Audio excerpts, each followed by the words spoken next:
ఇవాళే తెలంగాణలో రైతు భరోసా నిధులు విడుదల. ఇదే వేదిక నుంచి రైతులకు రైతు భరోసా నిధులను విడుదల చేస్తారు సీఎం.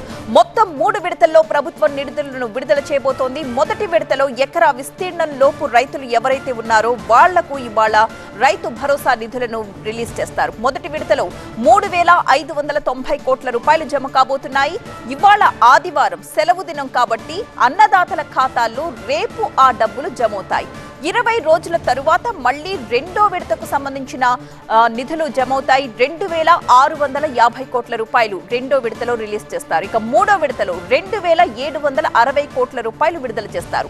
రాష్ట్రంలో మొత్తం 73 లక్షల మంది రైతులు ఉండగా అందులో ఎకరా విస్తీర్ణం లోపు ఉన్న రైతులు 24,32,000 మంది. 48,65,000 మంది రైతులు ఎకరం కంటే ఎక్కువ భూమిని కలిగి ఉన్నారు. మొత్తం 1,50,00,000 ఎకరాలకు ప్రభుత్వం 9,000 కోట్ల రూపాయలను అందించబోతోంది.